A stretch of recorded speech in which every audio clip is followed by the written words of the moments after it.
মার আজকে হঠাৎ করে শরীরটা ভীষণ ভীষণ খারাপ হয়ে গিয়েছিল, আর প্রেশার নেমে গিয়েছিল 44/94-এ। তো ডক্টর সাহা স্যারের সাথে কথা বললাম, বলে উনি ড্রিপের ব্যবস্থা করলেন। এই ধ্রুবদা এসেছেন, উনি এবার আমার বাড়িতেই ড্রিপটা দেওয়া হবে মাকে। তো মেডিসিন আর বাকি যা যা দেওয়ার ছিল সেগুলো দিয়েছিলাম, কিন্তু তারপরেও মায়ের মানে প্রেশারটা ঠিক হচ্ছিল না। তো সেই জন্য এই ড্রিপটা দিতে হচ্ছে। এই যে প্রথমে এটা স্যানিটাইজ করে নিচ্ছে, মায়ের ভেনটা পাওয়া যাচ্ছিল না, অবশেষে পাওয়া গেছে।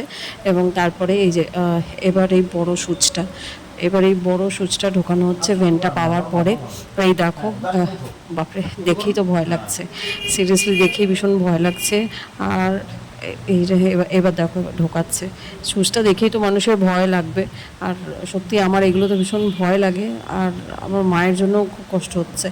এই দেখো, এই ঢুকলো, আর আমার মায়ের মুখটা একবার দেখো, দেখো বেচারি কত কষ্ট পাচ্ছে। কিন্তু যাই হোক, কিছু করার নেই, এটুকু কষ্টটা মাকে নিতেই হবে, নাহলে ঠিক হবে না। মানে 44/96 এরকম হয়ে গিয়েছিল। তো সেটার জন্য এটা করতেই হবে। মায়ের এই দেখো, এই যে এটা আবার ঠিকঠাক করছে এই সুচটা, এটাকে কি বলে আমি এক্স্যাক্টলি জানি না। এই যে দেখো সব জিনিসপত্রগুলো আছে।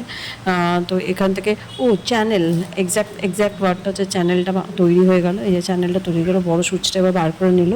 এবার এই দেখো এখানটা যাতে ব্লাডটা বেরিয়ে না আসে, সেই জন্য এটা সিকিওর করে দেওয়া হলো। এবার ধ্রুবদা বাকি জিনিসগুলো করছে, যেহেতু এরকম পুরোটাই সিকিওর হয়ে গেল, যাতে সুচটা বেরিয়ে না চলে আসে বা মায়ের ব্যথা না পায় বা কোনো রকম কোনো অসুবিধা না হয়, সেই জন্যে বেশ কষ্ট পেয়েছে মা।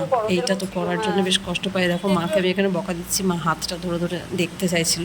আর এটাই হচ্ছে একটা জুগাড় লাগানো হলো, যেহেতু বাড়িতে হচ্ছে, ওই জন্য ধ্রুবদাই একটা জুগাড় লাগিয়ে এই যে ফার্স্ট যে ড্রিপটা সেইটা চালু করে দিল।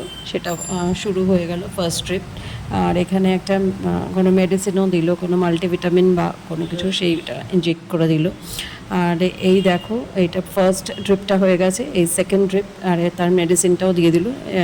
ওই ইয়েটা দেখো, সেকেন্ড ড্রিপটা এখানে চলছে। তো এখন সেকেন্ড ড্রিপটা চলবে এখানে। মা বলল একটু বেটার ফিল করছে।